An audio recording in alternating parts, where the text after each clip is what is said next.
And welcome back. In this video, I am going to be going over this particular build that I recently completed for a buddy of mine known as Hunter Hancock. You may know him as Meat Canyon. I mod for him over on his Twitch channel, and he's been, bugging me, pestering me to finally get one of these, so I finally had a chance to get around to do it. Obviously, the move and everything else, and it took me a little bit of time. I'll go down the list of simple stuff that's been done to it. Most of it was panel swapping on the outside for the exterior. We started with a rival Phantom Core Kronos with the black grip and originally the white. Obviously, it's been painted in a nice, beautiful pink color. And then a lot of the interior and priming grip, as well as the little trigger and accessories, were all swapped out for some of the Amazon exclusives. It took 2 other blasters to get the color combinations just right.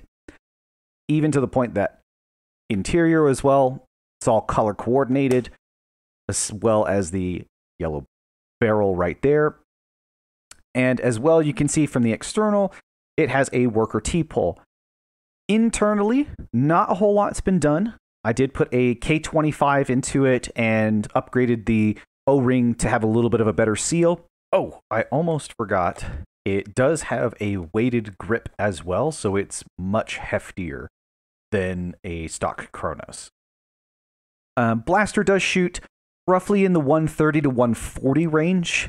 It's a nice little popper. I did modify the hop-up tab so it's not nearly as aggressive. It's a much lighter hop-up tab, so that way it'll still get a pretty decent distance and still have good accuracy. This is more for Hunter as well as a bit of how to operate it. I'll be going down a little bit of a list of how the functionality, how to operate it, and some of the little things that you may run into, and a quick fix in case that happens.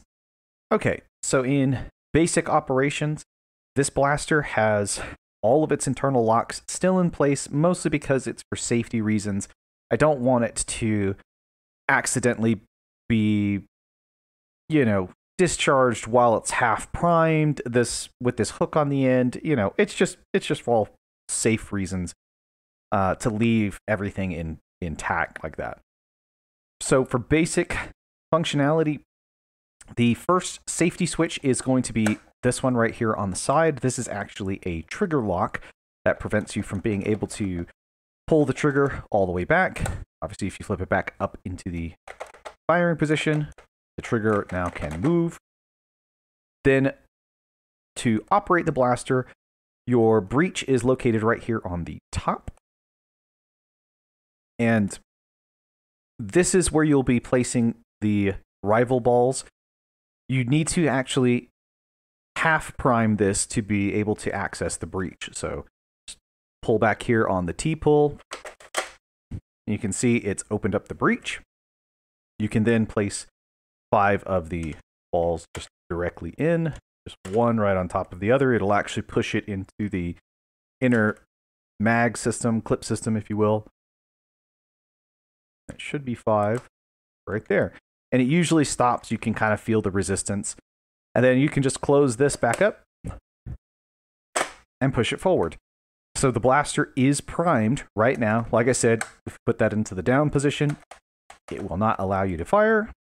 Put it back up into the firing position, and you can fire a shot. So just keep going in repetition, priming it, firing it.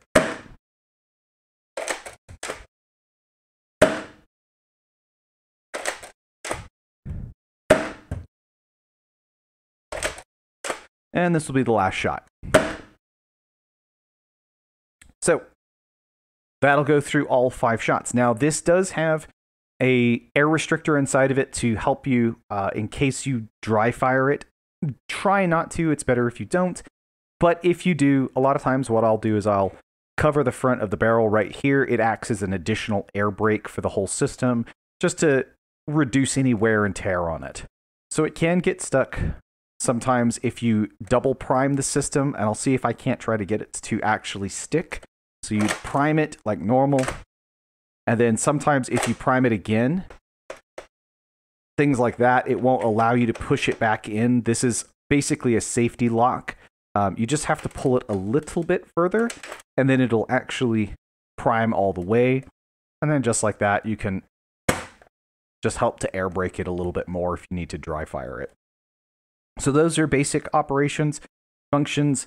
A little bit of an issue if you come across it. The double prime, I've had to tell people before about that, so it is a known thing. Just pull back a little bit harder and then push forward, and it usually works just fine.